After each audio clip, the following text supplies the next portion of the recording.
வணக்க மகளே, இன்னைக்கான வீடியோவில் நம்ம தமிழ் சினிமாவில் ரொம்ப எதிர்பார்த்துட்டு இருந்த படம் தான் லோகேஷ் கனகராஜ் டைரக்ட் பண்ற கூலி படம் தான். அந்த படத்தோட ஹைப் இருக்க ஏறிக்கிட்டு தான் இருந்துச்சு, தவிர குறையவே இல்லை. ஒரு வழியா சன் பிக்சர்ல இருந்து நம்ம கூலி படத்துக்கு ட்ரைலர் ரிலீஸ் பண்ணியிருந்தாங்க. தமிழ்ல பார்த்த மாதிரி இந்த ஒரு ட்ரைலர் பத்தி நம்ம டீகோட் மட்டும் பண்ண போறது இல்ல. அந்த டீகோடை தாண்டி அந்த மக்கள் எதிர்பார்த்த ஹைப் அந்த ட்ரைலர் தீர்த்து வச்சுதா. அது மட்டும் இல்லாம அந்த கூலி படத்தோட ட்ரைலர் ஒழிஞ்சிருக்க ஒரு சில ஹிடன் டீடைல்ஸ் அந்த வீடியோல பார்க்க போறோம். இதுக்கப்புறம் எதுக்கு வளவலன்னு பேசிக்கிட்டு டேரக்டா வீடியோக்குள்ள போயிடலாம். என்னோட பாயிண்ட் ஆஃப் வியூல இந்த ட்ரைலர் பத்தி சொல்லணும்னா, அந்த ட்ரைலர் பாத்தீங்கன்னா ஓவர் ஹைப் கொடுத்துட்டு இருந்தாங்க. அந்த ஹைப்புக்குள்ள இந்த ஒரு ட்ரைலர் ஒர்த் இல்லாத மாதிரி தான் இருந்துச்சு. நான் அந்த படத்தை ஒர்த் இல்லைன்னு சொல்லல, இந்த ட்ரைலர் தான். ஏன்னா நம்ம லோகேஷ் கனகராஜோட டைரக்ஷன் எடுத்தீங்கன்னா, நம்ம லோகேஷ் கனகராஜ் கைதியோட ட்ரைலரும் சரி, விக்ரம் அப்புறம் லியோ இந்த ரெண்டு படத்தோட ட்ரைலரும் பாத்தீங்கன்னா கூட சூப்பராவே கட் பண்ணி தரமான எடிட்ட கொண்டு வந்தாங்க. கைதி, லியோ, விக்ரம் இந்த மாதிரி படத்தோட ட்ரைலர்லயே முக்காவாசி ஹைப்பை கொடுத்து ஆடியன்ஸ் என்ன மாதிரி நிறைய பேர் டீகோட் பண்ண ஆரம்பிச்சிட்டாங்க. படத்துல இதுதான் வரப்போகுதுன்னு சொல்லிட்டு. அதனாலுமே கூட நம்ம லோகேஷ் கனகராஜ் நம்ம கூலி படத்துல அந்த அளவுக்கு ஹைப் கொடுக்காம ஒரு சட்டிலான ட்ரைலர் தான் இதுல வந்து வச்சிருக்காரு. இது எனக்கு தெரிஞ்சு கூலி படத்தோட ட்ரைலர்ல அவ்வளவு ஹைப் கொடுக்கலனாலுமே கூட நம்ம எக்ஸ்பெக்ட் பண்ற அளவுக்கு பாத்தீங்கன்னா படத்துல இருக்கும்னு நினைக்கிற சம்பவம். ஏன்னா நீங்களே கைதி, விக்ரம், லியோ அந்த மூணு படத்தோட ட்ரைலர் எடுத்துக்கிட்டாலுமே கூட ஒரு ட்ரைலர்லயும் கதையே அப்படியே நமக்கு தெரியும். ஆனா அந்த கூலி படத்தோட ட்ரைலரை ஃபுல்லா பார்த்த வரைக்குமே நமக்கு ஒண்ணுமே புரியாது. எந்த விதத்திலயும் ட்ரைலர் பாத்தீங்கன்னா படத்தை ஸ்பாயில் பண்ணிடக்கூடாது, படத்தோட கதையை முழுசா ட்ரைலர்ல காட்டக்கூடாதுன்னு சொல்லிட்டு லோகேஷ் கனகராஜ் நினைச்சுக்கிட்டு தான் அந்த ட்ரைலரை செதுக்கி வச்சிருக்காரு. அதுமே கூட இந்த ஒரு ட்ரைலர்ல முழுசா பார்த்த வரைக்கும் இந்த படத்தோட மெயின் வில்லன் நம்ம நாகார்ஜுனா மாதிரி தான் தெரியுது. அது மட்டும் இல்லாம இந்த படத்துல நாகார்ஜுனாக்கு கீழே ஒரு அடியால வேலை செய்யறதா சோபின் சகிரா இருக்கும்னு நினைக்கிறேன். இங்க ட்ரைலர் முழுசா பார்த்த வரைக்கும் நாகார்ஜுனாக்கு ஓவரா ஹைப் கொடுத்து இது வரைக்குமே வில்லன் ரோல்ல 40 வருஷமா பண்ணத நாகார்ஜுனாவை 40 வருஷத்துக்குமே சேர்த்து இதாண்டா வில்லத்தனம்னு சொல்லி காட்டுற அளவுக்கு தாங்க லோகேஷ் கனகராஜ் தாரமா செதுக்கி வச்சிருக்காரு. அப்படியே நம்ம சோபின் சாகிரா எடுத்துக்கணும், அவர் பாத்தீங்கன்னா ஒரு அடியால வேலை செய்யற மாதிரி தான் காட்டிருக்காங்க. அடியால் மீன்ஸ் நம்ம நாகார்ஜுனாக்கு அடுத்த லெவல் அவர் தான் இருக்காரு போல. இந்த ட்ரைலர் முழுசா பார்த்த வரைக்கும் நம்ம நாகார்ஜுனா ஒரு பிசினஸ் மேன் லெவல்ல கோட் சூட் போட்டு பக்காவா இருக்காரு. ஆனா நம்ம சோபின் பாத்தீங்கன்னா நார்மலான ஒரு அவுட்ஃபிட்டோட நம்ம நாகார்ஜுனா கீழே வேலை செய்யற மாதிரி, அதாவது அந்த ஹார்பர்ல இருக்க எல்லா விஷயத்தையும் பாத்துக்கிற மாதிரி ஒரு அவுட்ஃபிட்ல தான் இருக்காரு. சோ அந்த ட்ரெஸ் கோட பார்த்தாலே தெரிஞ்சிருக்கும் நம்ம நாகார்ஜுனா அந்த படத்துல ஹைப்பான வில்லனாவும் நம்ம சோபின் அவருக்கு அடுத்தபடியான வில்லனா இருக்கிறதுக்கு அதிகமா வாய்ப்பு இருக்கு. சோ இந்த படத்துல அதர் கேரக்டர் நம்ம சத்யராஜ் காட்டுறாங்க. சத்யராஜ் அந்த படத்துல கேரக்டர் வைஸ் பாக்குறப்ப அவர் ஏதோ ஒரு சயின்டிஸ்ட் மாதிரி எக்ஸ்பெரிமெண்ட் பண்ணிட்டு இருக்க மாதிரி தாங்க காட்டுறாங்க. எனக்கு தெரிஞ்சு சத்யராஜ் இந்த படத்துல ஏதோ ஒரு எக்ஸ்பெரிமெண்ட் பண்றதுனால பாத்தீங்கன்னா நாகார்ஜுனாக்கு பிரச்சனை வந்து நாகார்ஜுனா நம்ம சத்யராஜ் வந்து போட்டு தள்ளுறதுக்கு வரப்ப நம்ம சத்யராஜ் இந்த ஒரு டயலாக் சொல்ற மாதிரி தான் இருக்கு. நான் 30 வருஷமா ஒருத்தன் ஆஃப்லைன்லயே வச்சிருக்கேன், அவன் மட்டும் ட்ரிகர் ஆனா நீங்க காலின்ற மாதிரி தான் ஒரு டயலாக் சொல்லிருக்காரு. மேபி எனக்கு தெரிஞ்சு நம்ம சத்யராஜ் ரஜினி நடிச்சு கிட்டத்தட்ட 30 வருஷம் ஆகிடுச்சு.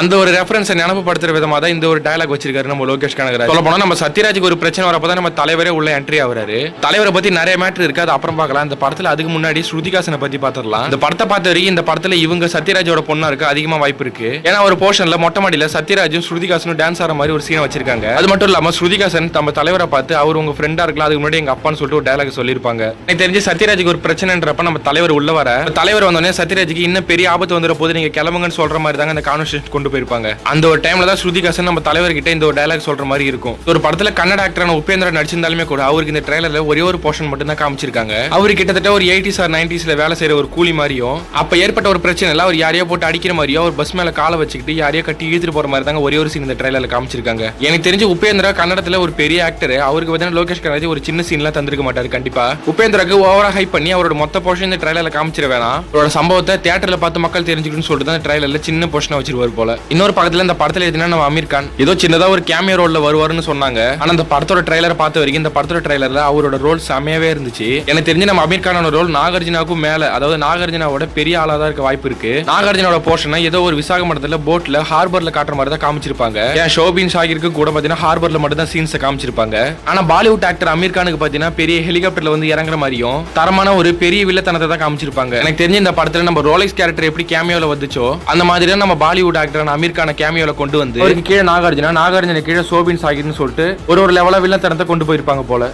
ஃபைனலா நம்ம தலைவர் எடுத்தீங்கன்னா நம்ம தலைவர் இந்த படத்துல பாதிக்கு மேல வருவார் போல. விக்ரம் படத்துல எப்படி ஸ்டார்டிங்ல மட்டும் ஆக்டர் கமலை காட்டிட்டு அதுக்கப்புறம் கதை ஓடுனதுக்கு அப்புறம் பாதி படத்துக்கு மேல நம்ம கமலை கொண்டு வந்தாரோ அதே பேட்டர்ன் நம்ம லோகேஷ் இதுலயும் யூஸ் பண்ணிருக்காரு போல. ஆரம்பத்துல சொன்ன மாதிரி நாகார்ஜுனால நம்ம சத்யராஜுக்கு பிரச்சனை வந்ததுக்கு அப்புறம் நம்ம தலைவர் உள்ள என்ட்ரியே கொடுப்பாரு. சோ எனக்கு தெரிஞ்சு நம்ம பாதி படத்துக்கு மேல தான் தலைவர் உள்ள என்ட்ரி கொடுத்து நாகார்ஜுனா, உபேந்திரா, அமீர் கான், ஷோபின் ஷாகிர் இந்த 4 பேருக்குமே பாத்தீங்கன்னா அவரோட தன்னோட ரியல் ஹீரோயிசத்தை காமிக்கிற பார்த்தா நம்ம லோகேஷ் செதுக்கி வச்சிருப்பாரு போல. எனக்கு தெரிஞ்சு இந்த படத்துல நம்ம தலைவர் ஆக்ஷன்ல மட்டும் சம்பவம் பண்ணாம எமோஷன் சீன்ஸ்லயும் ஒரு சில தான் கன்வே பண்ணிருக்காரு போல. இந்த ஒரு ட்ரைலர்ல நம்ம தலைவர் சேர்ல படுத்துக்கிட்டு கண் கலங்குற ஒரு சீன் இருக்கும். அந்த ஒரு சீனை பாக்குறப்ப அப்படியே விக்ரம் படத்துல ஒரு குழந்தைய மேல போட்டுட்டு எப்படி விக்ரம் அழுவாரோ, அதாவது ஆக்டர் கமல்ஹாசன் அழுவாரோ அந்த மாதிரியான ஒரு சீனை தான் நம்ம லோகேஷ் கனகராஜ் இங்கே வச்சிருக்காரு. ஏன்னா லோகேஷ் கனகராஜ் தலைவர் கூட படம் பண்ணிட்டு இருந்தாலுமே கூட ஒரு ரியல் கமல் ஃபேன்ன்றது அங்கங்க நிரூபிச்சுட்டு தாங்க இருக்காரு. இதை தவிர்த்து இந்த படத்துல பாத்தீங்கன்னா தலைவருக்கு ஆக்ஷன் அதிகமா இருக்கும் போல. படத்துல நம்ம தலைவருக்கு கொடுத்த ஆக்ஷன் பாத்தீங்கன்னா அவருக்கும் அவர் வயசுக்கும் சம்பந்தமே இல்லாத மாதிரி தான் இருக்கு. இன்னும் அதே எனர்ஜி அதே ஸ்பீடோட தாங்க நடிச்சுக்கிட்டு இருக்காரு. ஃபைனலா இந்த படத்தோட லாஸ்ட் சீன்ல ஹார்பர்ல தலைவர் வாயில பீடியை வச்சுட்டு ஒரு சீன்ல பேசுற மாதிரி இருக்கும். நான் யாருன்னு தெரிஞ்சிருந்து என் கூட வல்லாடுற வளர்றேன்னு சொல்லிட்டு அந்த ஒரு சீன் அப்படியே கட் பண்றப்போ ஒரு பிளரான இமேஜா காட்டிருப்பாங்க. நம்ம பசங்க சும்மா இல்லாம அந்த ஒரு இமேஜ் அழகா டீகோட் பண்ணி நம்ம தலைவரோட ஒரு யங்கஸ்ட் லுக் தான் காமிச்சு வச்சிருக்காங்க. எனக்கு இதை பாக்குறப்ப நம்ம அண்ணாமலையில ரஜினி எப்படி ஒரு கோட் சூட்ல மாசான லுக்ல இருந்தாரோ அந்த லுக் தாங்க ஞாபகம் வருது. எனக்கு தெரிஞ்சு இந்த ஒரு டயலாக நம்ம நாகார்ஜுனாவை பார்த்து சொல்ற மாதிரி இருக்கலாம். அப்படி இல்லைன்னா கேமரோல வர நாகார்ஜுனாக்கு மேல இருக்கிற அமீர் கானை பார்த்து கூட இந்த ஒரு டயலாக சொல்ல அதிகமா வாய்ப்பு இருக்கு. சோ எனக்கு தெரிஞ்ச ஒரு சில விஷயத்தை இந்த படத்துல டீகோட் பண்ணிருக்கேன்.